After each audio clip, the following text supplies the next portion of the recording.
Good morning, everybody.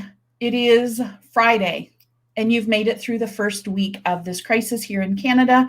The news is going to start settling. You're going to start seeing a shift.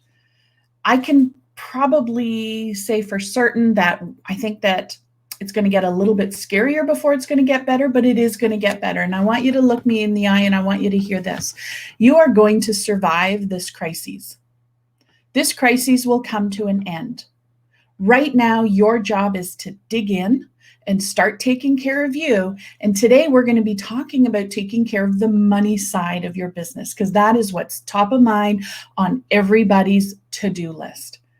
Here's what we're going to be starting to shift. We're going to start shifting from defensive mode into offensive mode. It's very soon going to be time to make your move in terms of what it is that you're offering and what people are willing to buy, where they're going to be spending their money.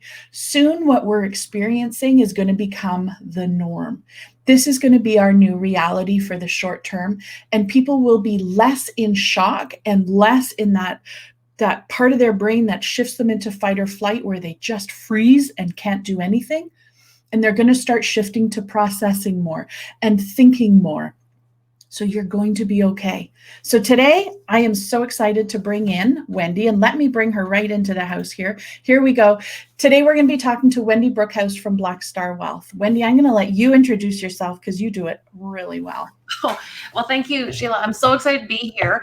I love helping successful, ambitious, smart women find, keep, and grow their wealth. So in this time, I mean, how we do that might shift a little, but it's still all possible to do. I love it. So right now, I think in today's world, Monday might be different, but in today's world, I think the whole idea of finding new revenue right now should be in the back burner of everybody's head.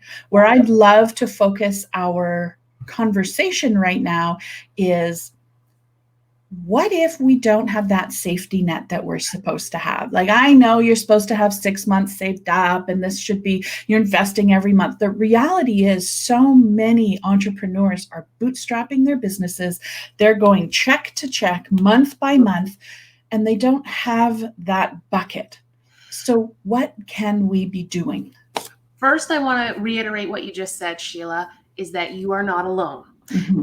And even before the crisis hit, 39% of Canadians were going a little further into debt every year. Mm-hmm. So that is the norm. So if you don't have a safety net, or maybe it's only 2 or 3 months of safety net, we just don't know how long this is going to last. So this is why we are recommending you take some actions, particularly around your expense lines, as you're saying today, and ways that we can change some of our behaviors just a little bit to make sure that we're saving some money. So I actually finally found space today to do that very same thing myself, Sheila. I mean, I just found that with the markets and everything that's going on, I was spending time with clients first, and now I'm focused on the business piece today in terms of my expenses.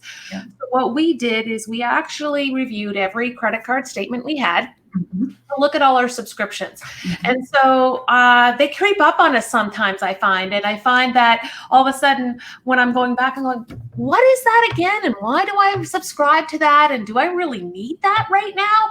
So, we're pausing some of them. We're canceling others. Every penny counts right now. And so we're really, really working on that. The other piece we're looking at is on our accounts payable size is we're kind of segregating, because I feel like some of our bigger suppliers are probably in a better place to be able to manage a reduced or different payment schedule with me versus the small guys. Like the small guys, I'm like, pay right away, because they're in the same boat. Like, how can we make sure that they're staying afloat and not worrying about where they're going to get the next $100 from? Exactly. So one of the examples I used is we did some photos, and she sent me a note and said, hey, because of all this is going on, I really don't know where next thing's coming. Do you mind paying me right away? And I'm like, no problem, right away. Because I know that some industries, if you think about photographers, they're not out taking pictures right now of headshots and all those other things, because those are things that people are putting aside. I have a couple of friends who do booking of speakers, and they had I don't know how many months of revenue just go out the door. Yeah. So, and it's, gym owners, everyone else, there's so many things that are closing down. And like you said, when you start with them next week on figuring out how to, turn that lemons into lemonade, it's a different thing. Absolutely. The other thing, a good exercise at the best of times is to review what you're spending and is it still necessary.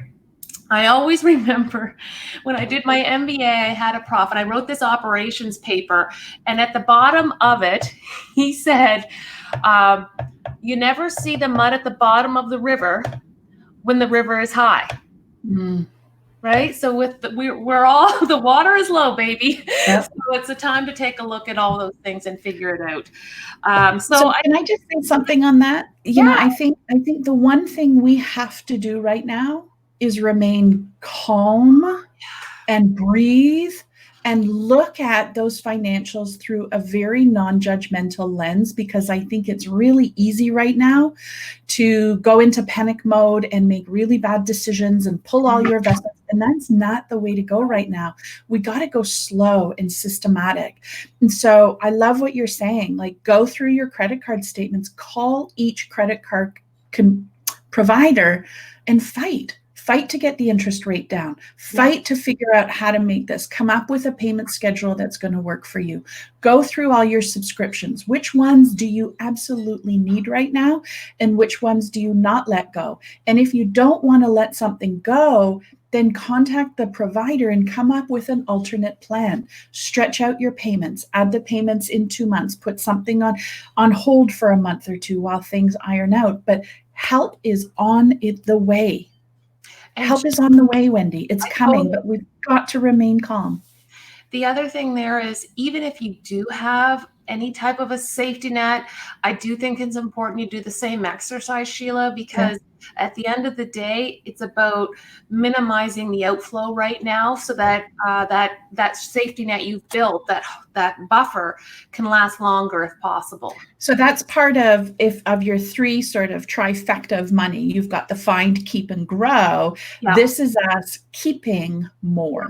Yes. Which is, in the long run, I think we're going to look back on this and be grateful that we lowered our consumerism, that we brought our expenses down, that we didn't live, so freely with money. Like, I think this is kind of bringing us back to some basic life lessons, but I also don't think we're all necessarily ready to be hearing them. It's still really, really scary. Well, change is hard at the best of times, Sheila, as we all know.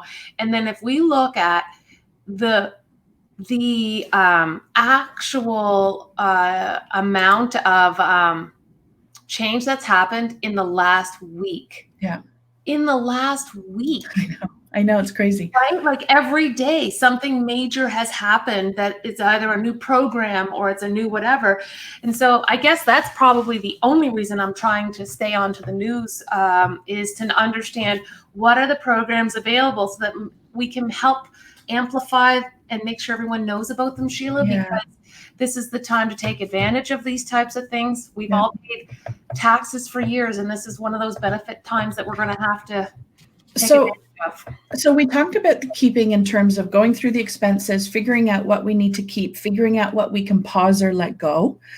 What about, to your point, where can we start looking to find money? Not every business is ready to shift to selling. There are some people that the business is just not the right time yet, but it will be. And that's a big part of what our focus is going to be next week, by the way, is how to shift to that offense and what that looks like for your business. We're just in shock right now. People can't make these buying decisions. They're just trying to figure out how they're going to, get enough toilet paper for the next week. Like it's, but it's going to come and it'll shift. So then let's talk about finding money right now.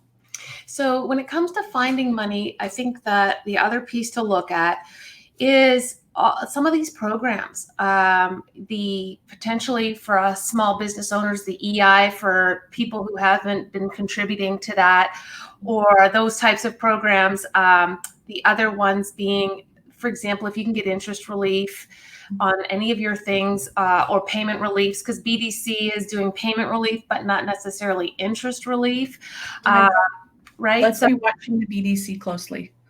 Yeah. And so I wonder if that's going to change it all over time. But I think that they have an interesting role to play here. And how are they going to rise to the occasion?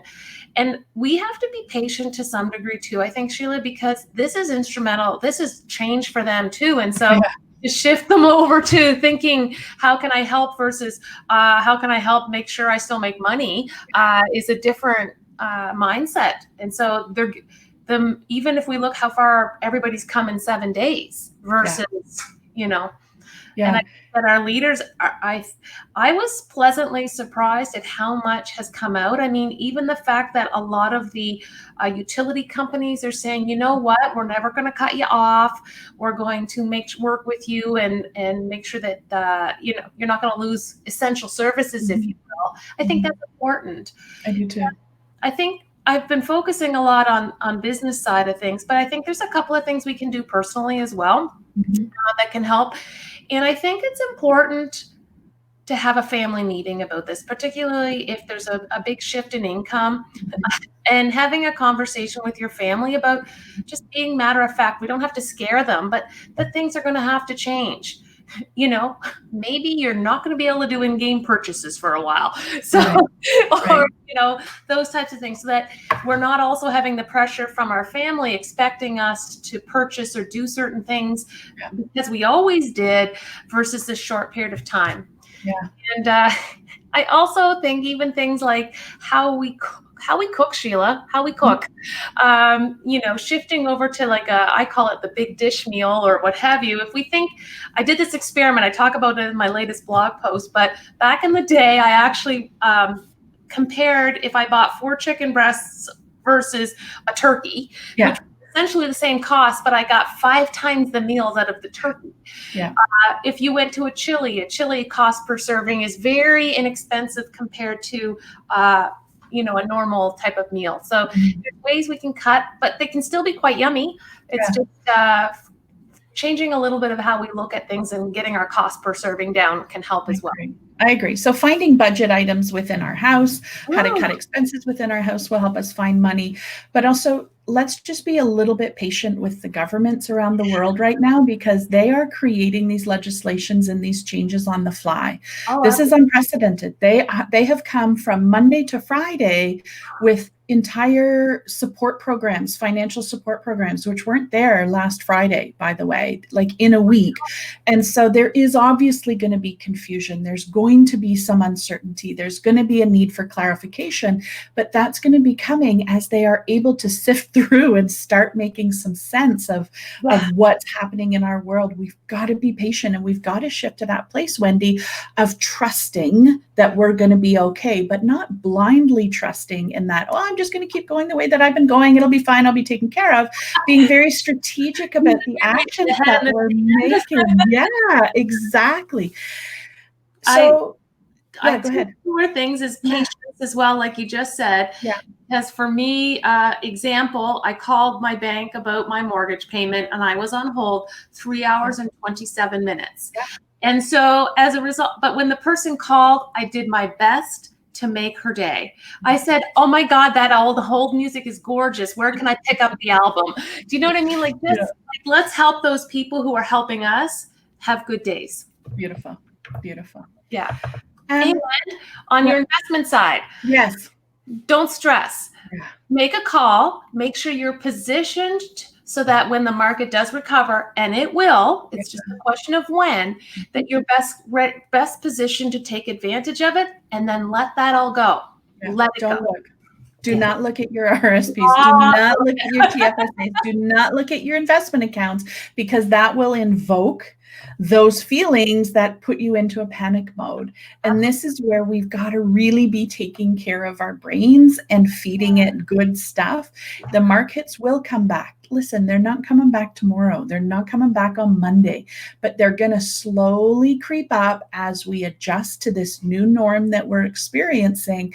So let's be focused on that. It's going to come back. Can control, right? We can't control the market, but we can control how we react and do in ourselves, but we can't control it. So we let the things we can't control go, and then manage what we can.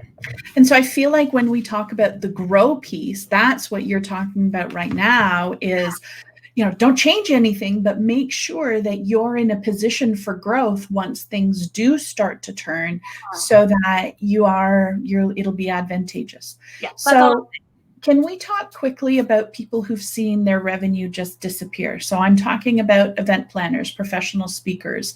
A lot of the women in our networks are running micro businesses, meaning they're under 250, or, they're not earning, what a Coca-Cola would earn or a gas company would earn.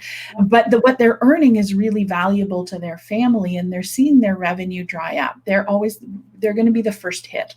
Yeah. What can they do right now, Wendy? Where can that peace of mind come from? I think the peace of mind comes from doing everything you can. Yeah. And then things are going to happen. Like you said, there's more programs coming. Yeah. And just go get every piece you can and work your way through that. Because again, control what you can control. And I can't wait for your series next week, Sheila, as we all have to, so many of us are going to have to pivot and figure out how do we serve our clients in a new way. Absolutely. Because one of the things we can control that we haven't been talking about this week is our output. Right. What it is that we deliver ourselves. And it's possible we're going to need to be delivering with a very different payment structure. Either some of our clients are going to need to take a pause, or we're going to have to extend payments. We're going to have to be flexible and go with it. But having some money coming in is often better than having none. And we'll be talking all about that next week. I'm going live every day at 9:30, Saturday, Sunday. I'm going to be there for you. I'm not going anywhere. Yep. So there are opportunities, and we can't panic right now. We've got to just breathe. And, I also talked yesterday in my groups, Wendy, about stepping in and stepping out. Okay. And so what I mean by that is we got to take care of ourselves. We can't always be stepped in, plugged in, watching the news, knowing what's happening, being present, being strong, delivering. We have to give ourselves some grace and step out as well. And there's a lot of people, a couple of my clients who I've said, you know what, you need to just go underground this week and you got to deal with you. I'll see you again on Monday. We'll re-strategize on Monday. So a lot of people are still in the defensive mode. They're putting out fires. They're panicking. They don't know what to do. They're paralyzed. I personally have watched, there's a new series called Younger on Prime. I love it. I just watched the entire thing. But it was such a beautiful escape from the real world. But during that escape time, my wheels were turning and I was just sort of bringing it right back down. And so allowing yourselves those times to step out, I think, are so critical, because the money is the scary part. This is our livelihood for many of us. Yeah.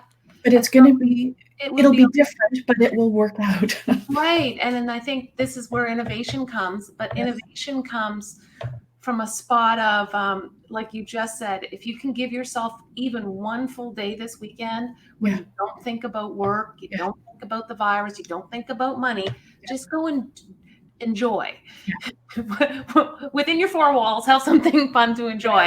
Because that's going to, then when you re-engage, like you said, plug back in, the ideas will flow way faster than if you keep yourself in the state of panic and flux. So as hard as it is. So we're going to focus on finding, keeping, and growing money. I love those 3 steps. Wendy, could you put below in the comments the link to your article? Because it's a great article in terms of what can you be doing right now. And thank you. Thank you for sharing. Thank you for joining. I think we'll need to probably have you back in a week or two, just to reconnect and give us some next steps. But great words of wisdom. Thank you so much for joining us today. You're welcome. And I'm looking for the thing to give you the. Awesome. I'll let you find it and post it. And thank you for joining today. We'll talk to you soon. Thank you. Awesome. All right, folks. You heard it here. You're going to be okay. You're going to survive this. Things are going to look different for the next little bit. All we can do is just breathe and focus on what we can control. Right now, your biggest asset is here. Your biggest asset is your brain and your mind and how you're reacting to what's going on. No impulsivity yet. Just be calm. Be cool. Financial help is on its way. Just start looking at your numbers. What can you cut? What can you suspend? Where can you go find some money? Book an appointment with your bank. The call lines, you're going to be sitting on hold for ages. So sit on hold and do something at the same time. Color, draw, put something in your window so people walking have something to look at. Do something. But you're in full control here. We can't control what's happening with our clients. We can't control who's hiring when. Next week, we are going to be shifting our conversation to the offensive in terms of what can we be doing, because a lot of businesses are going to choose to hide right now and go under. But you don't have to do that. You don't have to do that. You can be somebody who's going to say, you know what? I'm in this for the long game. I'm willing to ride this out, and I'm going to start on my offensive move. I'm going to start going for it. And so take the time over the next 3 days. Today's Friday, the day of this recording. It's Friday, March 20th. Just take some time to feed you and bring yourself back down. Whatever you need to take care of your brain, whether you're a journaler, a meditator, a walker. Well, you should be walking or moving every day anyway. But whatever you need to do to just get centered and calm again, that's your focus. And then make that decision to be active again next week. We're going to step in together. You don't have to step in for full days. In fact, you probably won't be able to, because your work day is going to look different. You're not sending your kids tootling off to school at 8:40 in the morning on Monday. So let's just deal with this as it's coming. We're going to be okay, and we're going to survive this. It's just going to look different for the next little bit. Listen, I'll see you tomorrow morning at 9:30. If you know anybody who would benefit from listening to them, just tell them that it's here. This is free content. I don't want anything from you. This is just my way of giving back and maybe helping you. And if there's one thought that you leave with today, it's, I got this. I'll be okay. I can pivot. I'm going to figure this out. Help is on its way. I'm here for you. Stick in there, and I'll see you tomorrow morning at 9:30. Take care.